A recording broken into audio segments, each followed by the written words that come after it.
Olá, boa tarde. Estamos de volta com Conexão Vestibular. Agora são 5 horas. Vamos continuar destacando nossos cursos. O curso de Educação Física da PUC Minas forma profissionais capazes de atuar em várias modalidades esportivas, inclusive dando assistência a pessoas com deficiência. E claro que não poderíamos deixar de falar desse assunto nesse ano em que o nosso país sediou as Olimpíadas e também as Paralimpíadas. E para saber mais um pouco sobre esses e alguns dos outros projetos da PUC Minas, vamos rever uma história que serve de exemplo para todos nós.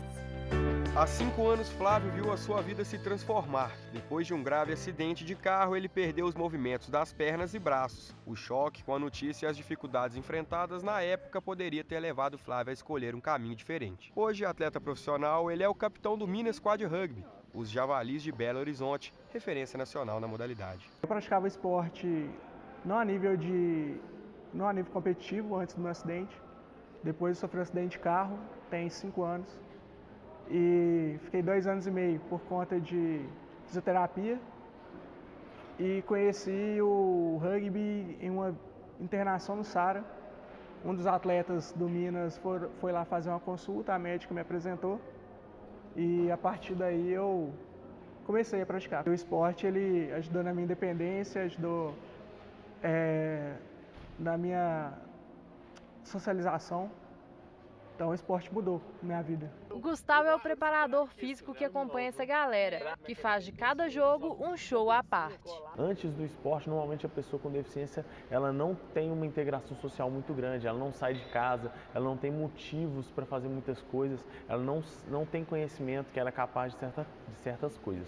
Depois que ela entra no esporte, ela conhece um grupo de pessoas com deficiência muito grande e um grupo de pessoas que estão completamente superadas da lesão, e são realmente integrados na sociedade. Quando eu cheguei em 2011, um atleta que hoje é o nosso atleta mais experiente, que é um atleta referência, ele tinha pouco tempo de lesão, tinha quase 1 ano de lesão, estava começando a entrar no rugby, estava começando a se redescobrir enquanto pessoa, e aí, alguns anos depois, ele teve a sua primeira convocação para a seleção brasileira.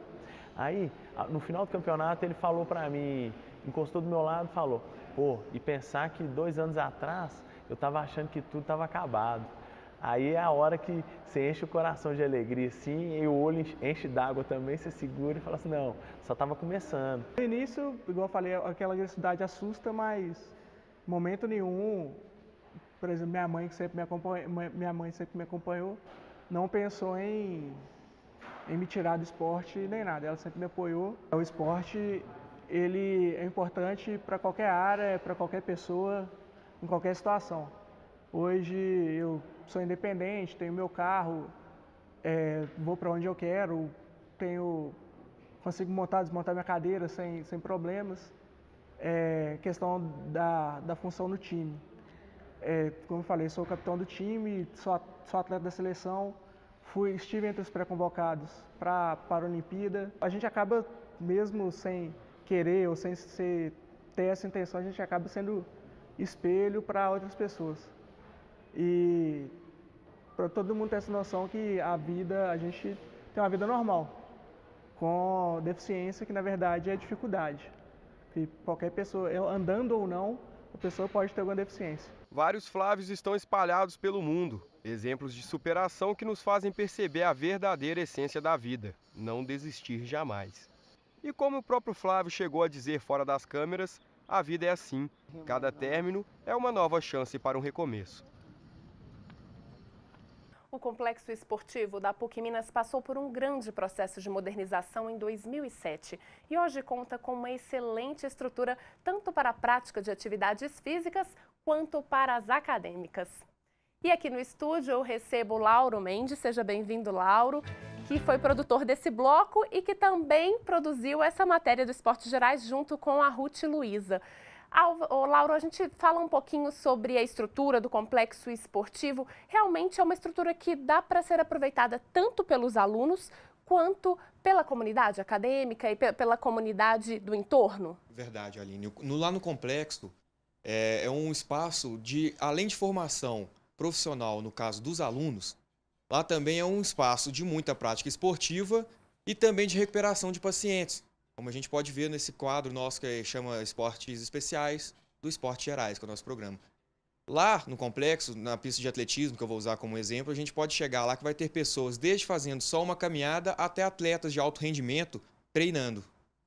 Pois é, e vocês do Esportes Gerais, vocês estão sempre em busca de boas histórias e muitas delas têm como pano de fundo, como cenário, o complexo esportivo, né? O que é que a gente vai ver agora? Bom, agora a gente vai conhecer o Matheus, que é uma pessoa que utilizou da piscina do complexo esportivo como parte do tratamento para a reabilitação. E olha, ele conseguiu dar a volta por cima depois de um grave acidente de moto. A história dele é bem bacana.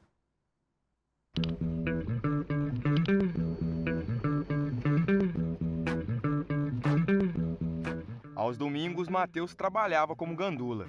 Era para ser um dia como tantos outros, mas um grave acidente de moto no caminho do trabalho mudou radicalmente a sua vida.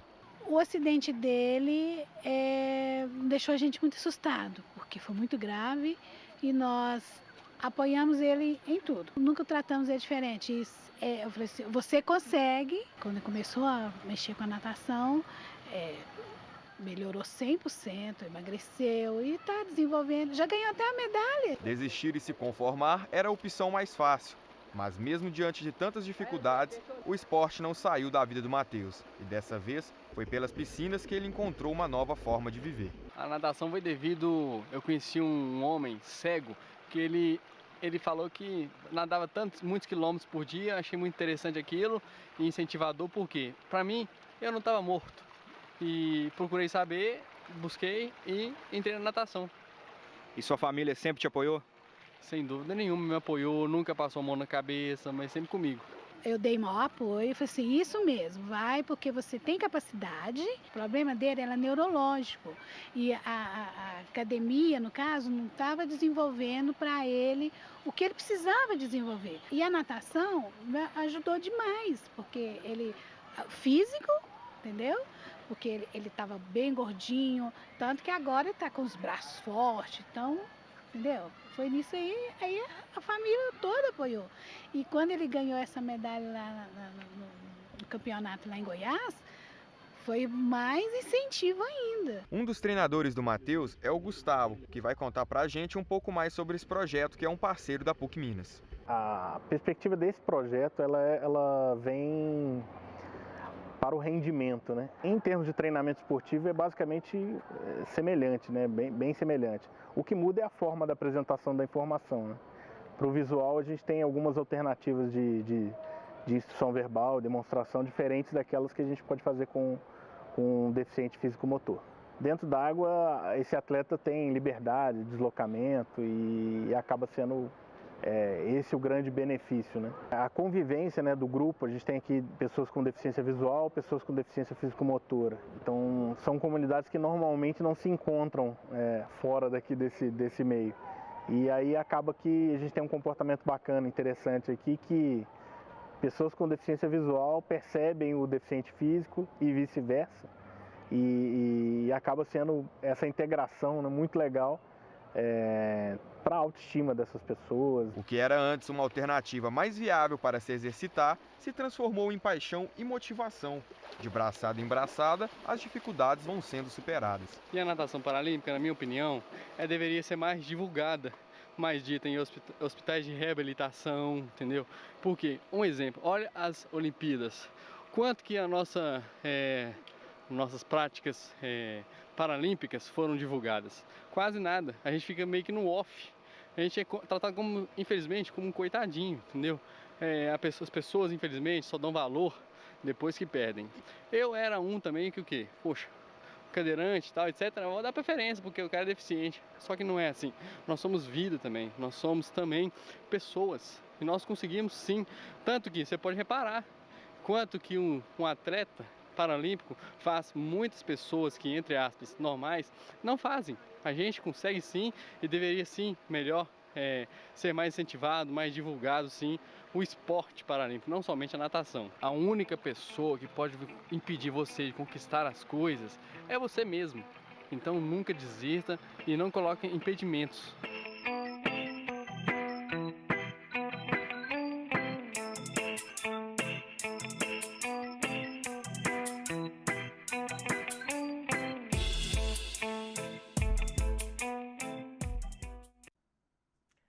Muito interessante, né? Uma história mesmo de superação. Bem, a gente vai conversar agora com a Amanda, que está lá na entrada da PUC Coração Eucarístico.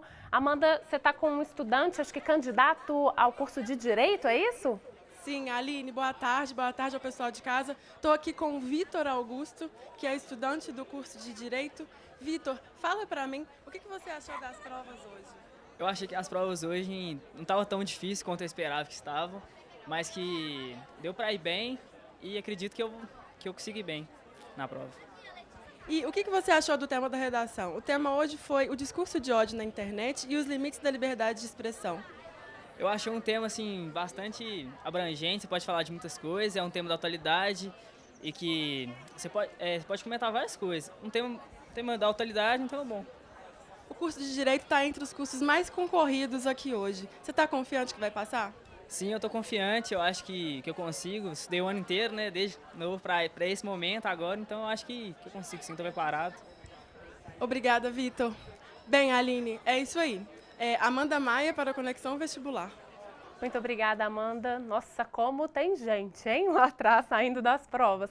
Mari, então, reforçando, o tema da redação desse ano, desse vestibular, qual foi? Então, o tema da redação deste ano é o discurso de ódio na internet e os limites da liberdade de expressão. Mais cedo a gente deu que seria o uso de celulares na sala de aula, mas na verdade o tema é esse aqui, o discurso de ódio na internet e os limites da liberdade de expressão, como a própria Amanda disse ali e conversou com o candidato. Um tema bem atual, né, que tem o que falar, né?